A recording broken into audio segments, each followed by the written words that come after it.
নমস্কাৰ বন্ধুসকল আজি আমি আলোচনা কৰিম এছএছ ফাইনেল 2026 ৰ বাবে এডুকেশ্যনৰ কমন কোৱেশ্চনছ তোমালোকৰ যে শিক্ষা কিতাপটো আছে এই কিতাপটোত আমি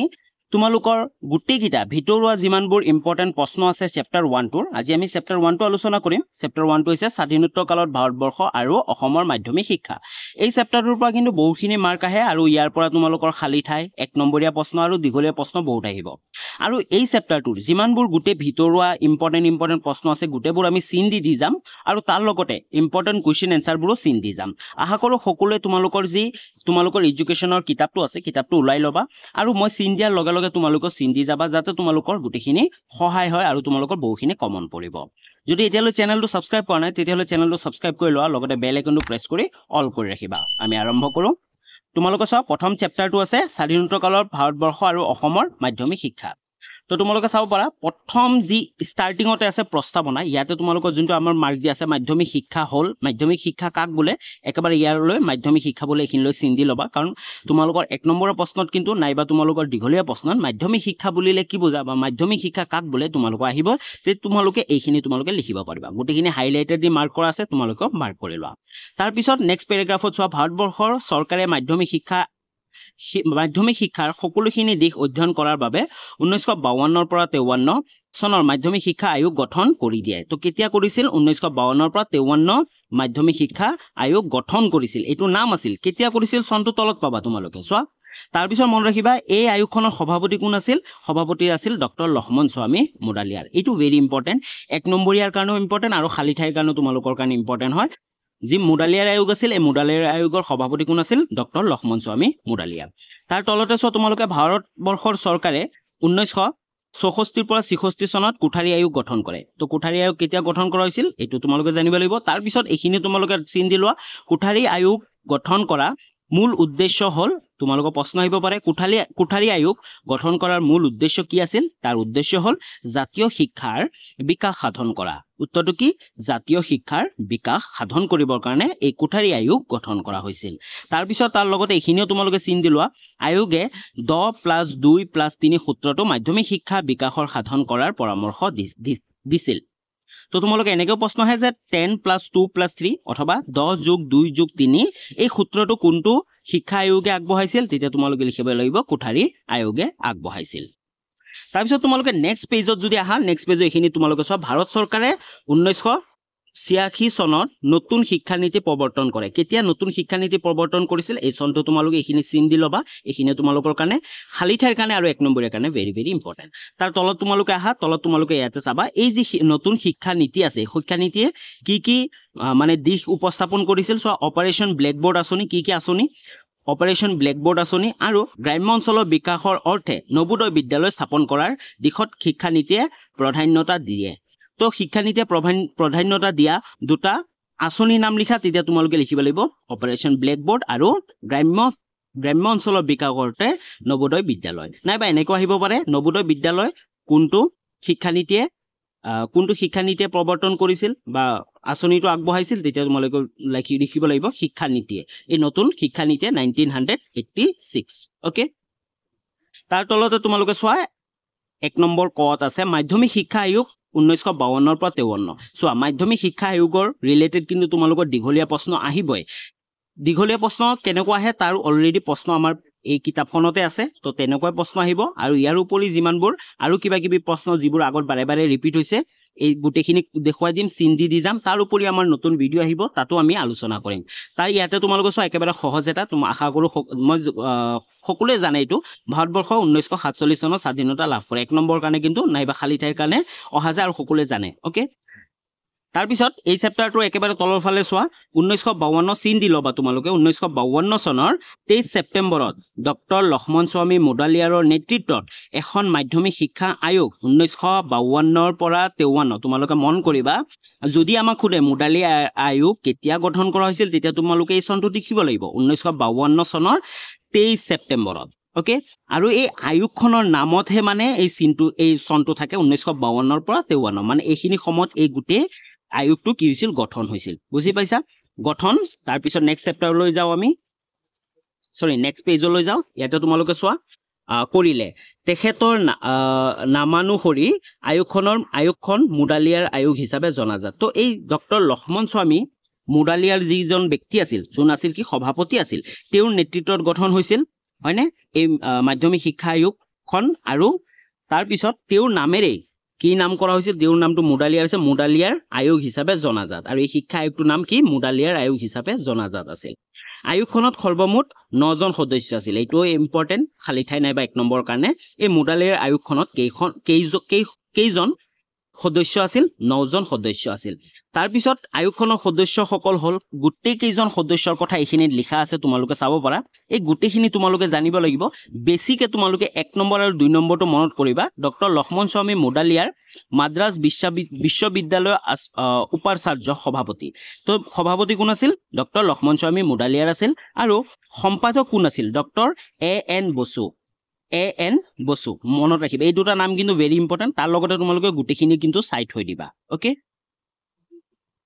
তাৰ পিছত তাৰ তলতে চোৱা আয়োগখনৰ মূল কাম আছিল তোমালোকে এনেকা প্ৰশ্ন আহিব পাৰে যে মুডালিয়াৰ আয়োগখন আছিল তাৰ মূল কাম কি আছিল এই আয়োগখনৰ মূল কাম আছিল তোমালোকে চাব পাৰা 1 আৰু 2 এইখিনি তোমালোকে ভাল ধৰণে পঢ়িব লাগিব পঢ়িলে তোমালোকে বুজি পাবা আৰু সহজকৈ আমি ইয়াৰ ওপৰত ভিডিও বনাম ওকে তাৰপিছত নেক্সট চেপ্টাৰ আমি চেপ্টাৰ নম্বৰ 13 তোমালোকে চাব পাৰা 13ত প্ৰথমতে আছে 1 নম্বৰ মাধ্যমিক শিক্ষা অখুৱাসমূহ তো ইয়াৰ ওপৰতো প্ৰশ্ন অহা দেখা যায় আখুৱাসমূহৰ ওপৰত তো আখুৱাসমূহ কি আছিল তোমালোকে চোৱা 1 নম্বৰ 2 নম্বৰ 3 4 গোটেইখিনি চিন দি লবা তোমালোকে কাৰণ ইয়াৰ ওপৰত কিন্তু তোমালোকৰ 5 নম্বৰীয়া নাইবা দীঘলীয়া প্ৰশ্ন আহে আৰু তোমালোকে যিমানখিনি পঢ়ি বুজি পোৱা তাৰ ওপৰত তোমালোকে নিজে বনাই লিখিবলৈ চেষ্টা কৰিবা নাইবা তোমালোকৰ যদি আৰু সৰুকে লাগে যেহেতু কিতাপত বহুত দীঘলকে আছে ন যদি সৰুকে লাগে ইয়াৰ ওপৰত আমাৰ নেক্সট ভিডিও যেতিয়া আহিব তাত তোমালোকে সৰুকেও পাই যাবা তাৰ পিছত চেপ্টাৰ নম্বৰ 14 তোমালোকে চাব পাৰা চেপ্টাৰ নম্বৰ 14 ইয়াৰ তোমালোকে চাব পাৰা 2 নম্বৰত আছে মাধ্যমিক শিক্ষাৰ লক্ষণসমূহ তোমালোকে চোৱা দীঘলীয়া প্ৰশ্নত কিন্তু মাধ্যমিক শিক্ষাৰ লক্ষণসমূহ কি আছিল ইয়াৰ ওপৰত প্ৰশ্ন আহে তো গোটেইখিনি তোমালোকৰ এইখিনি ইম্পৰ্টেন্ট তোমালোকে চিন দি ল'ব পাৰা এইখিনিৰ পৰা এইখিনিলৈ চিন দি ল'ব পাৰা আৰু কি আছিল লক্ষণসমূহ তোমালোকৰ হয়তো কেতিয়াবা কিন্তু 2 নম্বৰৰ কাৰণে মাধ্যমিক শিক্ষাৰ লক্ষণসমূহ যিকোনো দুটা লক্ষণ লিখা যিকোনো দুটা লক্ষ্য লিখা তো দুটা লক্ষ্য লিখিব আহিলে তোমালোকৰ যদি 2 নম্বৰ থাকে তেতিয়া তোমালোকে এটো লিখিব পাৰিবা ক নম্বৰ গণতান্ত্ৰিক নাগৰিকত্ব বিকাশ আৰু খ নম্বৰ আছিল ব্যক্তিগত যোগ্যতাৰ উন্নতি তোমালোকে ডাইৰেক্ট লিখিব পাৰা নাইবা যদিহে তোমালোকৰ এনেকে আহে যে মাধ্যমিক শিক্ষাৰ লক্ষণসমূহৰ বিষয়ে লিখা দুটা লিখা আৰু তাৰ বিষয়ে যদি আমাক লিখিব লাগে তেতিয়াহলে গণতান্ত্ৰিক নাগৰিকত্ব বিকাশ কেনেকে বিকাশ কৰিব তাৰ ওপৰত তোমালোকে এইখিনি পঢ়িব লাগিব এইখিনি তোমালোকে চোৱা 1 নম্বৰ কেনেকে আছিল সুস্থ চিন্তাধাৰা গঢ়ি তোলা তাৰ পিছত সুস্থ সামাজিক সমাযোজন কৰা তাৰ পিছত আছিল সামাজিক ন্যায় তাৰ পিছত 4 নম্বৰ আছিল বাক পটুতা আৰু লিখনিৰ স্পষ্টতা তাৰ পিছত সহনশীলতা 6 নম্বৰ আছে প্ৰকৃত দেশপ্ৰেম তো এইগিটা গুটেখিনি তোমালোকে পঢ়িব লাগিব আৰু তোমালোকে শৰ্টকে লিখিব লাগিব ওকে তাৰপিছত খ নম্বৰটো তোমালোকে চোৱা কি আছিল ব্যক্তিগত যোগ্যতাৰ উন্নতকৰণ তো ইয়াৰ ওপৰত তোমালোকে গুটেখিনি পঢ়িব লাগিব পঢ়ি কেনে তোমালোকে লিখিব লাগিব ওকে তো ইম্পৰ্টেন্ট হয় জাস্ট চিন দি গৈ আছো তাৰ পিছত নেক্সট আমি যদি কবলৈ যাও গ নম্বৰটো তোমালোকৰ কাৰণে ইম্পৰ্টেন্ট চিন দি লবা আৰু ঘ নম্বৰটো নেতৃত্বৰ শিক্ষা তো এইগিটা আছিল কি আছিল লক্ষ্যসমূহ ওকে তো লক্ষ্যসমূহ লিখিব আহিলে গুটেকিটা লক্ষ্যৰ কথা লিখিব আহিলে 5 নম্বৰ থাকিলে তোমালোকে গুটেকিটা লিখিব লাগিব আৰু গুটেকিটাৰ যেনেকৈ নেতৃত্ব শিক্ষাত কি কৰা হৈছিল সেইখিনি কথা তোমালোকে অলপ লিখিব লাগিব ওকে তাৰ পিছত ইয়াতে নেক্সট আছে তোমালোকৰ চোৱা চেপ্টাৰ নম্বৰ 16 হয় তোমালোক সব মনত ৰাখিবলগীয়া এক ইয়াৰে গুটেইখিনি তোমালোকে মনত ৰাখিব লাগিব কাৰণ বন্ধুসকল তোমালোকে যদি আগৰ বছৰ প্ৰশ্ন চোৱা তোমালোকে এই চেপ্টাৰটোৰ কিন্তু এই মনত ৰাখিবলগীয়া একৰ পৰা বহুখিনি প্ৰশ্ন অহা দেখা যায় আৰু ইয়াৰ পৰা গুটে 4টা প্ৰশ্ন আছে গুটে 4টা প্ৰশ্ন কিন্তু তোমালোকৰ কাৰণে ইম্পৰ্টেন্ট ওকে তো তোমালোকে গুটেখিনি চাবা কাৰণ ইয়াৰ ওপৰত তোমালোকৰ প্ৰশ্ন কেনেকৈ আহে সেইটো ডিপেন্ড কৰে জুনে কোৱেশ্চন কাটিব কিন্তু উত্তৰখিনি ইয়াতে ডাইৰেক্ট উত্তৰখিনিহে তোমালোকে আছে ওকে তো তোমালোকৰ কাৰণে বহুতখিনি সহায় হ'ব তোমালোক কিন্তু একেবাৰে মিছ নকৰিবা এই মনত ৰাখিবলগীয়া একটো তাৰ পিছত আমাৰ চেপ্টাৰ নম্বৰ 17 টো তোমালোকে চোৱা কাৰ্যৱলীটো আছে তো 1 নম্বৰটো মই কমন দিয়া নাই কাৰণ কিয় দিয়া নাই তোমালোকে সকলোৱে জানা ভাৰতবৰ্ষ কোন চনত স্বাধীনতা লাভ কৰে সকলোৱে জানে তাৰ বাহিৰে কিন্তু তোমালোকৰ 2 3 আৰু 4 এই তিনিটা প্ৰশ্ন তোমালোকৰ ইম্পৰ্টেন্ট তোমালোকে চিন দি লবা ওকে একেবাৰে মিছ নকৰিবা এই তিনিটা প্ৰশ্ন কিন্তু আগৰ বছৰ বাৰে বাৰে ৰিপিট হৈছিল তাৰপিছত নেক্সট তলত আহাস তোমালোকে চোৱা একৰ খটো আছে কোঠাৰী আয়োগ তো কোঠাৰী আয়োগৰ কথা তোমালোকে জানাই তোমালোকৰ প্ৰশ্ন আহিব আৰু লিখিবই লাগিব তো ইয়াত ধুনিয়াকে চিন দিয়া আছে তোমালোকে চোৱা যি কোঠাৰী আয়োগটো আছে কেতিয়া গঠন কৰা হৈছিল 1964 চনৰ 14 জুলাই এখন শিক্ষা আয়োগ গঠন কৰা হয় মানে কোঠাৰী আয়োগটো গঠন কৰা হৈছিল এটো চনটো ডাইৰেক্ট চন আৰু তাৰিখটো তাৰপিছত সভাপতি কোন আছিল তোমালোকৰ সভাপতি DS কোঠাৰীক অধ্যক্ষ স্বৰূপে আৰু আন 14 জন বিশেষজ্ঞক সদস্য হিচাপে নিযুক্তি দিয়া হয় তো তোমালোকৰ দুইটা মন ৰাখিব লাগিব সভাপতি কোন আছিল DS কোঠাৰী আছিল তেওঁ সভাপতি আছিল অধ্যক্ষ হিচাপে আৰু আন কিমান 14 জন বিশেষজ্ঞ সদস্য হিচাপে নিযুক্তি দিয়া হয় তাৰপিছত এইখিনি মনত কৰিবলগীয়া তোমালোকে চিন দি লোৱা বিদেশৰ সদস্যৰ ভিতৰত ইংলেণ্ড আমেৰিকা ফ্ৰান্স জাপান আৰু ৰাছিয়াৰ সদস্য অন্তৰ্ভুক্ত কৰা আছিল তোমালোকে এনেকুৱা আহিব যে কোন কেইখন দেশৰ বিশেষজ্ঞক কি কৰা হৈছিল বিশেষজ্ঞক নিযুক্তি দিয়া হৈছিল তেতিয়া তোমালোকে লিখিবলৈ দেশকেইখনৰ নাম লিখিব লাগিব ইংলেণ্ড আমেৰিকা ফ্ৰান্স জাপান আৰু ৰাছিয়া তাৰপিছত ভাৰতীয় সদস্যসকল তোমালোকে সব ভাৰতীয় সদস্যসকলৰ নামও কিন্তু অহা দেখা যায় 2 নম্বৰ কাৰণে তোমালোকে গুটেখিনি নাম তোমালোকে পঢ়িব পাৰা চিন দিয়া আছে গুটেখিনি চিন দি লৈ ইত্যাদি লৈ এখিনি হল ভাৰতীয় সদস্যসকল ওকে তাৰপিছত আৰু এটা মনত ৰাখিব লগা হেতু হৈছে যেটো আছে JP নায়ক আছিল আয়োগৰ সদস্য সচিব কোন আছিল সদস্য সচিব JP নায়ক 1 নম্বৰ বা খালি ঠাইৰ কাৰণে কিন্তু ভেৰি ইম্পৰ্টেন্ট তাৰপিছত এই কোঠাৰী আয়োগটো তোমালোকে চোৱা 1964 চনৰ 2 অক্টোবৰত জাতিৰ পিতা মহাত্মা গান্ধীৰ জন্মদিনৰ দিনা আয়োগখনৰ শুভ উদ্বোধন হয় কেতিয়া শুভ উদ্বোধন হৈছিল 1964 চনৰ 2 অক্টোবৰ জাতিৰ পিতা মহাত্মা গান্ধীৰ জন্মদিনৰ দিনাখন ওকে মনত ৰাখিবা এটো চিন দি লৈ লবা তোমালোকে বহুখিনি আৰু তাৰ পিছত ৰাষ্ট্ৰপতি কোন আছিল ডক্টৰ সৰ্বপল্লী ৰাধাকৃষ্ণনে মানে হেৰি কৰিছিল উদ্বোধন কৰিছিল তাৰ পিছত তাৰ তলৰখিনি তোমালোকে চোৱা শিক্ষাৰ দিশটো সামগ্ৰিকভাৱে অধ্যয়ন কৰিবলৈ আয়োগে 12টা কাৰ্যদল আৰু 7খন কাৰ্য কমিটি গঠন কৰে এইটো তোমালোকৰ কাৰণে ইম্পৰ্টেন্ট কেইটা কাৰ্যদল 12টা কাৰ্যদল আৰু 7টা কাৰ্য কমিটি গঠন কৰিছিল এখিনি মনত ৰাখিবা তোমালোকে চিন দি লৈ লবা এখিনি কিন্তু ইম্পৰ্টেন্ট তাৰ পিছত তলত তোমালোকে চা আয়োগে 21 মাহ পিছত কিমান মাহ 21 মাহ পিছত প্ৰতিবেদন প্ৰস্তুত কৰি 1964 চনৰ 21 জুন তাৰিখে ভাৰতৰ সেই সময়ৰ শিক্ষা মন্ত্ৰী MC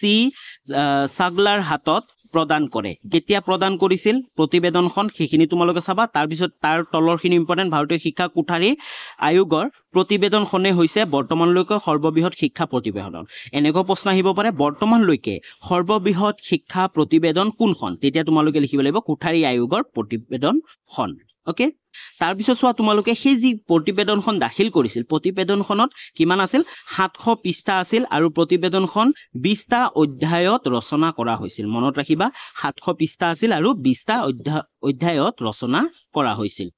তাৰ পিছত তোমালোকে চোৱা পেজ নম্বৰ 18 নম্বৰ পেজত ইয়াতে আছে শিক্ষা আৰু জাতীয় লক্ষ্য তো ইয়াৰ ওপৰতো প্ৰশ্ন অহা দেখা যায় শিক্ষা আৰু জাতীয় লক্ষ্যৰ তোমালোকে এইখিনি চোৱা শিক্ষা মাধ্যমে জাতীয় শিক্ষা সাধনৰ বাবে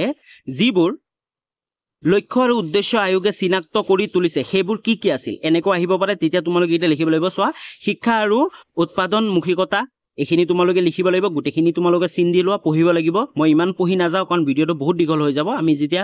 কোশ্চেন এনসাৰৰ কমন কোশ্চেন এনসাৰৰ সিৰিজ বনাম তাত ধুনিয়াকৈ ভালকৈ বুজাই দিম তাৰ পিছত চোৱা শিক্ষা সামাজিক আৰু জাতীয় সংহতি এখিনি তোমালোকৰ কাৰণে ইম্পৰ্টেন্ট আৰু তাৰ পিছত নেক্সট আছে শিক্ষা 19 নম্বৰ চেপ্টাৰ শিক্ষা আৰু আধুনিকীকৰণ এখিনিও তাৰ পিছত সামাজিক নৈতিক আৰু আধ্যাত্মিক মূল্যবোধ এখিনি তোমালোকৰ কাৰণে ইম্পৰ্টেন্ট তাৰ পিছত 2 নম্বৰত আছে শিক্ষা ব্যৱস্থা সংগঠন আৰু মানদণ্ড ইয়াৰ পৰা তোমালোকে কিন্তু যি তোমালোকৰ কেনেকুৱা আছে চাৰিটা আছে তোমালোকে এই চাৰিটা জানিব লাগিব যেনে 1 নম্বৰ 2 3 আৰু 4 এই চাৰিটা তোমালোকে ভাল ধৰণে পঢ়িব লাগিব তাৰ পিছত তাৰ তলতে আছে চোৱা তোমালোকে মাধ্যমিক শিক্ষা আয়োগৰ মতে স্কুলীয়া শিক্ষা হল 11 বছৰীয়া তো ইয়াৰ ওপৰতো খালি ঠাই অহা দেখা যায় অলৰেডি আগৰ বছৰ বাৰে আহিছিল তাৰপিছত এইখিনি ধুনিয়াকৈ তোমালোকে মন কৰি ৰাখিবা চিন দি ৰাখিবা কাৰণ ইয়াৰ ওপৰত কিন্তু প্ৰশ্ন আহিব পাৰে ইয়াৰ প্ৰথম 5 বছৰ হল নিম্ন প্ৰাথমিক তো প্ৰথম 5 বছৰ নিম্ন প্ৰাথমিক তাৰপিছত 3 বছৰ হল উচ্চ প্ৰাথমিক আৰু শেষৰ 3 বছৰ হল উচ্চতৰ মাধ্যমিক স্বৰূপে বিভক্ত কৰা হৈছিল সেইদৰে স্নাতক পৰ্যায়তো 3 বছৰীয়া আৰু স্নাতকোত্তৰ পৰ্যায়ত 2 বছৰীয়া কৰা হৈছিল তো এইখিনি তোমালোকৰ কাৰণে ভেৰি ইম্পৰ্টেন্ট ওকে তোমালোকে গুটেখিনি চিন দি লবা তাৰপিছত নেক্সট পেজ নম্বৰ 22 চোৱা নতুন শিক্ষা গাঁথনি আছিল তলত দিয়া ধৰণৰ তো নতুন যি শিক্ষা গাঁথনি আছিল কেনেকুৱা আছিল ইয়াৰ ওপৰত তোমালোকে চোৱা গুটেখিনি চিন দি আছে এই গুটেখিনি তোমালোকে পঢ়িব লাগিব আৰু লিখিব লাগিব ওকে তো তোমালোকে গুটেখিনি চাই ল'ব পাৰা আৰু চিন দি ল'বা তাৰ পিছত নেক্সট তলতে চোৱা তোমালোকে ক নম্বৰ স্কুলে শিক্ষা পুনৰ সংগঠন তো এইখিনি তোমালোকে চাওয়া হাই স্কুল পৰ্যায়ত কেনেকুৱা হ'ব লাগে গুটেখিনি পঢ়িব লাগিব ইম্পৰ্টেন্ট হয় তোমালোকৰ ইয়াৰ পৰা প্ৰশ্ন আহে তাৰ পিছত 2 নম্বৰত আছে আমাৰ উচ্চতৰ মাধ্যমিক স্তৰৰ কেনেকুৱা হয় গুটেখিনি পঢ়িব লাগিব তোমালোক সৰুকে লিখিব লাগিব গুটেখিনি তোমালোকে পঢ়ি তোমালোকে নোটস বনাবলৈ চেষ্টা কৰা তাৰ পিছত 3 নম্বৰত আছে প্ৰাক বিশ্ববিদ্যালয় স্তৰৰ স্থানান্তৰকৰণ ওকে তাৰ পিছত পেজ নম্বৰ 22 টো চোৱা ইয়াৰে তোমালোকৰ যি আছে শিক্ষাক বৃত্তিমুখীকৰণ এইটো কিন্তু ভেৰি ইম্পৰ্টেন্ট প্ৰতিটো বছৰতে কিন্তু ইয়াৰ পৰা তোমালোকৰ দীঘলীয়া প্ৰশ্ন আহিব স্পেশালি 5 মাৰ্কৰ তোমালোকৰ প্ৰশ্ন আহিবই তো শিক্ষাৰ বৃত্তিমুখীকৰণ কি কেনেকে কৰা হৈছে কেনেকে কি হয় কেনেকে লাভান্বিত হয় ছাত্ৰ ছাত্ৰীসকল এই গুটেখিনি তোমালোকে পঢ়িব লাগিব আৰু অলৰেডি ইয়াৰ ওপৰত প্ৰশ্ন আছে সেই প্ৰশ্নটো পঢ়িও তোমালোকে বুজি ল'ব পাৰা ওকে তাৰ পিছত যদি আমি নেক্সট চেপ্টাৰলৈ যাও তাৰ আগতে কিন্তু নেক্সট পেজলৈ যাও তাৰ আগতে চোৱা মনত ৰাখিবলগীয়া 2 নম্বৰ যোনটো আছে এইটো তোমালোকৰ কাৰণে ভেৰি ইম্পৰ্টেন্ট অলৰেডি মনত ৰাখিবলগীয়া 1 নম্বৰ যোনটো আছিল তাৰ পৰা বহুতখিনি প্ৰশ্ন অহা দেখা যায় আৰু এই মনত ৰাখিবলগীয়া 2টোৰ পৰাও কিন্তু বহুতখিনি প্ৰশ্ন আছে এই গুটেখিনি তোমালোকৰ কাৰণে ইম্পৰ্টেন্ট গুটেখিনি তোমালোকে যদি পঢ়া তোমালোকে গম পাবা যে ইয়াৰ উত্তৰটো কেনেকৈ হ'ব পাৰে আৰু ইয়াৰ বহুখিনি উত্তৰ যি আমি ভিডিঅ'ত পাইলো গুটেখিনি আমি ইয়াতে পাই যাম ওকে বুজি পাইছা ইয়াৰ পৰা কিন্তু প্ৰশ্ন বহুত আহা দেখা যায় কি প্ৰশ্ন আহে আমি নেক্সট ভিডিঅ'বোৰত যেতিয়া বনাম আপলোড কৰিম তাতে তোমালোকে পাই যাবা তাৰ পিছত তাৰ তলতে আছে শিক্ষাৰ্থীৰ কাম 2 নম্বৰ 1 নম্বৰটো তোমালোকৰ গুটেখিনি ইম্পৰ্টেন্ট আছিল এই 2 নম্বৰটো কিন্তু তোমালোকৰ গুটেখিনি ইম্পৰ্টেন্ট কিন্তু এই গুটেকিটা কিন্তু তোমালোকৰ 1 নম্বৰীয়া বা 2 নম্বৰীয়া প্ৰশ্নৰ কাৰণে ইম্পৰ্টেন্ট হয় ওকে 1 নম্বৰীয়া আৰু 2 নম্বৰীয়া কাৰণে এইকিটা গুটেকিটা ইম্পৰ্টেন্ট তোমালোকে এটাও মিছ নকৰিবা তাৰ পিছত তাৰ তলতে আছে ৰাষ্ট্ৰীয় শিক্ষা নীতি 1800 হৈ আছে 1986 কিন্তু ওকে তো ইয়াৰ প্ৰস্তাৱনা গুটেখিনি তোমালোকে ভাল ধৰণে পঢ়িবা কাৰণ ইয়াৰ ওপৰতো তোমালোকৰ প্ৰশ্ন অহা দেখা যায় ইয়াৰ ওপৰত অবভিয়াসলি তোমালোকৰ ৰাষ্ট্ৰীয় শিক্ষা নীতিৰ ওপৰত প্ৰশ্ন আহিবই তাৰ পিছত পেজ নম্বৰ 24 ত চোৱা ইয়াতে তোমালোকে চোৱা চনটো আছে তোমালোকে এখিনি মাৰ্ক কৰি লোৱা 1985 চনত শিক্ষা প্ৰত্যাহ্বান চ্যালেঞ্জ অফ এডুকেশন ইয়াৰ ওপৰত বহুত প্ৰশ্ন আহিছিল শৰ্ট কুৱেশ্চন কিন্তু আগৰ বছৰ নামৰ এখন শিক্ষা সম্পৰ্কীয় এখন পত্ৰ প্ৰকাশ কৰা হয় তো এই শিক্ষা সম্পৰ্কীয় যি চ্যালেঞ্জ অফ এডুকেশন নাইবা শিক্ষা প্ৰত্যাহ্বান কোন চনত প্ৰকাশ কৰা হৈছিল তেতিয়া তোমালোকৰ চনটো কিন্তু আগৰ বছৰত অলৰেডি প্ৰশ্ন আহি গৈছে এই চনটোৰ ওপৰত ওকে এই চনটো লিখিব লাগে বুজি পাইছা তাৰ পিছত ইয়াৰ তলতে আছে চোৱা 1986 চনৰ মে মাহত ভাৰতবৰ্ষৰ দুটা সংসদৰ অধিৱেশনত নতুন ৰাষ্ট্ৰীয় শিক্ষানীতি গৃহীত কৰা হয় ইয়াক ৰাষ্ট্ৰীয় শিক্ষানীতি 1986 বুলি জনা যায় এইখিনি তোমালোকৰ কাৰণে ইম্পৰ্টেন্ট তোমালোকে মাৰ্ক দি লবা তাৰ পিছত তাৰ তলতে চোৱা 2 নম্বৰ আছে শিক্ষাৰ প্ৰয়োজনীয়তা আৰু ভূমিকা ইয়াৰ এইখিনিও তোমালোকৰ কাৰণে ইম্পৰ্টেন্ট তোমালোক অলপ পঢ়িবা ইয়াৰ পৰা প্ৰশ্ন আহিব যিবোৰ প্ৰশ্ন তোমালোকে অলৰেডি পিছফালে তোমালোকেও পাবা ওকে প্ৰশ্ন উত্তৰত তাৰ পিছত 3 নম্বৰত আছে ৰাষ্ট্ৰীয় শিক্ষা পদ্ধতি ইয়াৰ ওপৰতো প্ৰশ্ন অহা দেখা যায় ৰাষ্ট্ৰীয় শিক্ষা পদ্ধতি কেনে ধৰণৰ কি হয় তাৰ ওপৰতো প্ৰশ্ন অলৰেডি আছে তাৰ পিছত নেক্সট পেজ নম্বৰ 26 ত চোৱা ইয়াৰ 4 নম্বৰটো আছে শিক্ষা কেন্দ্ৰ আৰু ৰাজ্য চৰকাৰৰ ভূমিকা ইয়াৰ ওপৰত এইটো তোমালোকৰ কাৰণে ইম্পৰ্টেন্ট ইয়াৰ ওপৰত তোমালোকৰ প্ৰশ্ন আহিব আৰু ইয়াৰ কাৰণে তোমালোক এইখিনি ভাল ধৰণে পঢ়িব লাগিব ওকে তাৰ পিছত চোৱা পেজ নম্বৰ 27 টো কিন্তু বহুতে ইম্পৰ্টেন্ট ইয়াৰ 5 নম্বৰটো আছে সমতাৰ বাবে শিক্ষা এই গুটেখিনি তোমালোকে পঢ়িবা কাৰণ এই গুটেখিনি পঢ়িলে তোমালোকে বুজি পাই যাবা যে সমতাৰ বাবে শিক্ষা মানে কি তাৰ তলত তোমালোকৰ আছে মহিলাৰ সমতাৰ বাবে শিক্ষা এইখিনি ভেৰি ইম্পৰ্টেন্ট ইয়াৰ ওপৰত কিন্তু বহুত প্ৰশ্ন অহা দেখা যায় তাৰ পিছত আছে তোমালোকৰ অনুসূচিত জাতিৰ শিক্ষা এইটো তোমালোকৰ কাৰণে বহুত ইম্পৰ্টেন্ট এইখিনি কাৰণে তোমালোক গুটেখিনি পঢ়িব লাগিব বা ইয়াৰ ওপৰত যি প্ৰশ্ন আছে প্ৰশ্ন আমাৰ চেনেলতো তোমালোকে ভিডিঅ' ৰূপে পাবা তাৰ পিছত চেপ্টাৰ নম্বৰ 28 ত চোৱা আন শিক্ষাৰ ক্ষেত্ৰত পিছপৰা সম্প্ৰদায় আৰু অঞ্চলসমূহ ইয়াৰ পৰা তোমালোকৰ ইম্পৰ্টেন্ট হৈছে সংখ্যালঘুৰ শিক্ষাটো ইম্পৰ্টেন্ট তাৰ পিছত বাধাগ্ৰস্ত সকলৰ শিক্ষণ এইটো ইম্পৰ্টেন্ট তাৰ পিছত আছে বয়সস্থ নেক্সট পেজত আছে 29 ৰ বয়সস্থ শিক্ষা এইটো ইম্পৰ্টেন্ট তোমালোকৰ ওকে তো এইগিটা তোমালোকৰ কাৰণে ইম্পৰ্টেন্ট তোমালোকে চিন দি লৈছা আৰু চিন দি লবা আৰু ইয়াৰ পৰা তোমালোকৰ উপৰত প্ৰশ্ন আহিব আৰু তোমালোকে লিখিব লাগিব আৰু এইখিনি পঢ়ি তোমালোকে ভাল ধৰণে বুজি লবা নাইবা তোমালোকে কোৱেশ্চন এনসাৰ পঢ়ি কিনেও বুজি লব পাৰা তাৰপিছত নেক্সট পেজ নম্বৰ 32 চোৱা ইয়াতে ক নম্বৰত আছে প্ৰাথমিক শিক্ষা এইখিনি তোমালোকৰ কাৰণে ভেৰি ইম্পৰ্টেন্ট গুটেখিনিয়ে মই চিন দি দেখাই আছো যে প্ৰাথমিক শিক্ষাৰ ক্ষেত্ৰত দুটা দিশৰ ওপৰত গুৰুত্ব দিয়া হ'ব কি কোন দুটা দিশ সেই দুটা দিশৰ নাম তোমালোকে আহিব পাৰে লিখিব দিব 1 নম্বৰ আৰু 2 নম্বৰ তোমালোকে লিখিব লাগিব তাৰ পিছত তোমালোকৰ কাৰণে ইম্পৰ্টেন্ট শিশু কেন্দ্ৰিক শিক্ষা কেনে ধৰণে হ'ব লাগে ইয়াৰ ওপৰতো প্ৰশ্ন আহে তো ইয়াৰ কাৰণে তোমালোকে স্কুলৰ সুবিধাসমূহ এইখিনি পঢ়িব লাগিব ভালকে তাৰ পিছত নেক্সট আছে অগতানুগতিক শিক্ষা তাৰ পিছত তোমালোকৰ আছে 6 নম্বৰত আছে মাধ্যমিক শিক্ষা এইখিনি তোমালোকৰ কাৰণে ইম্পৰ্টেন্ট ওকে সৰি 6 নম্বৰটো বেলেগ হয় মাধ্যমিক শিক্ষা এটো আছিল প্ৰাথমিক শিক্ষাৰ কাৰণে তোমালোকৰ স্কুলৰ সুবিধাসমূহ আৰু অগতানুগতিক শিক্ষা তোমালোকে পঢ়িব লাগিব আৰু 6 নম্বৰত আছে মাধ্যমিক শিক্ষা এটো ইম্পৰ্টেন্ট তোমালোকে গম পোৱা মাধ্যমিক শিক্ষা ইয়াৰ কাৰণে তোমালোকে এখিনি পঢ়িব লাগিব তাৰ পিছত পেজ নম্বৰ 32 ত আছে বৃত্তিমুখী শিক্ষা ইয়াৰ পৰা তোমালোকৰ প্ৰশ্ন আহিব ইম্পৰ্টেন্ট তাৰ পিছত তাৰ তলত নেক্সট আছে গ নম্বৰত আছে উচ্চ শিক্ষা হায়াৰ এডুকেশ্যন তো ইয়াৰ পৰা তোমালোকে গুটেখিনি পঢ়িবা তাৰ পিছত আছে আমাৰ মুক্ত বিশ্ববিদ্যালয় আৰু দূৰশিক্ষণ ইয়াৰ ওপৰতো প্ৰশ্ন আহে ইয়াৰ ওপৰতো তোমালোকে পঢ়িব লাগিব তাৰ পিছত গ্ৰাম্য বিশ্ববিদ্যালয় কাৰিকৰী আৰু ব্যৱস্থাপনা শিক্ষা তো এইখিনি গুটেখিনি তোমালোকৰ ইম্পৰ্টেন্ট হৈছে উচ্চ শিক্ষাৰ অন্তৰ্গত ওকে তাৰ পিছত পেজ নম্বৰ 35ত আছে তোমালোকৰ সোৱা মূল্যবোধ শিক্ষা এটো ইম্পৰ্টেন্ট ইয়াৰ ওপৰতো প্ৰশ্ন আহিব তাৰ পিছত আছে মূল্যবোধ শিক্ষা তাৰ পিছত আছে শাৰীৰিক শিক্ষা তাৰ পিছত আছে যুৱকসকলৰ ভূমিকা এইখিনি কাৰণে বহুত ইম্পৰ্টেন্ট তোমালোক এইখিনি চিন্তি দিছো বৰ্তমান শিক্ষানুষ্ঠানসমূহত থকা যিকোনো এটা আঁচনি যুৱকসকলে অংশগ্ৰহণ কৰিব লাগিব আঁচনিসমূহ হল কি আঁচনি কিখনৰ নাম আহে যেনে ৰাষ্ট্ৰীয় সেৱা আঁচনি NSS আৰু জাতীয় শিক্ষাৰ্থী বাহিনী NCC এই দুটা তোমালোকৰ কাৰণে ইম্পৰ্টেন্ট এই দুটা অলৰেডি আগতো প্ৰশ্ন আহি গৈছিল ইয়াৰ ওপৰত ওকে তাৰ পিছত চেপ্টাৰ নম্বৰ 38 ত চোৱা ইয়াতে আছে মনত ৰাখিবলগীয়া 3 অলৰেডি আমি দুটা পাই আহিলো 1 আৰু 2 ইয়াৰ পিছত আছে 3 এই 3টো কমপ্লিট তোমালোকে চাবা কিন্তু তোমালোকক কৈ দিও যে বাৰে বাৰে কিন্তু ৰিপিট হৈ থাকে এই 1 নম্বৰ আৰু 5 নম্বৰটো এই 1 নম্বৰ আৰু 5 নম্বৰটো কিন্তু তোমালোকৰ কাৰণে ভেৰি ইম্পৰ্টেন্ট তোমালোকৰ 1 নম্বৰীয়া বা খালি ঠাইৰ কাৰণে এই 1 নম্বৰ আৰু 5 নম্বৰটো ৰিপিট হৈ থাকে তাৰ উপৰি কিন্তু তোমালোকে গুটেকিটা চাব লাগিব ওকে তাৰ পিছত তোমালোকে চাব পাৰা শিক্ষাৰ্থীৰ কাম 3 এটো 3 নম্বৰ হয় ইয়াৰ কাৰণে গুটেকিটা চাবা কিন্তু বেছিকে তোমালোকে 1 নম্বৰ 3 নম্বৰ 4 নম্বৰ আৰু 6 নম্বৰ আৰু 7 নম্বৰ এই চাইগিটা তোমালোকে চাবা কাৰণ নবোদয় বিদ্যালয় বৈশিষ্ট্যসমূহ উল্লেখ কৰা অলৰেডি আমি পাই আহিছিলো কিহৰ বৈশিষ্ট্য তো তোমালোকে এটো কিন্তু ভেৰি ইম্পৰ্টেন্ট বাৰে বাৰে ৰিপিট হৈ থাকে তো এইগিটা গুটেকিটা তোমালোকৰ কাৰণে ইম্পৰ্টেন্ট তো গুটেখিনি তোমালোকে চাবা তাৰ পিছত আহিলে আমাৰ স্বাধীনোত্তৰ পিছত অসমৰ মাধ্যমিক শিক্ষাৰ বিকাশ ইয়াৰ পৰা যদি আমি কবলৈ যাও তোমালোকে তলৰ ফালে চাব পাৰা 1926 চনৰ পৰা অসমৰ মাধ্যমিক স্কুলবোৰ প্ৰশাসনৰ দায়িত্ব গ্ৰহণ কৰি আছিল কলিকতা বিশ্ববিদ্যালয় এটোৱে ভেৰি ইম্পৰ্টেন্ট কোনে হেৰি কৰি আছিল দায়িত্ব গ্ৰহণ কৰি আছিল কলিকতা বিশ্ববিদ্যালয় তাৰ পিছত কেতিয়া আহিল 1948 চনত গুৱাহাটী বিশ্ববিদ্যালয় স্থাপন হোৱাৰ অসম মাধ্যমিক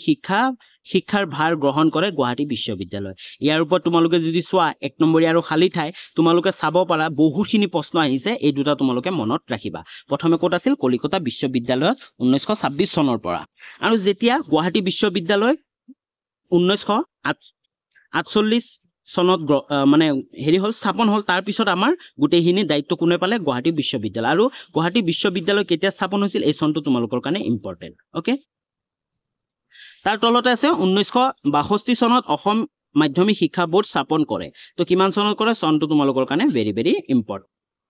তাৰ পিছত এই যে অসম মাধ্যমিক শিক্ষা বোৰ্ড ইয়াৰ সোৱা কাৰ্যালয় হল গুৱাহাটীত কোট আছিল গুৱাহাটীত আছে তাৰপিছত এই সময়ছোৱাত মুডালিয়াৰ আয়োগ আৰু অনুমোদন ক্ৰমে 67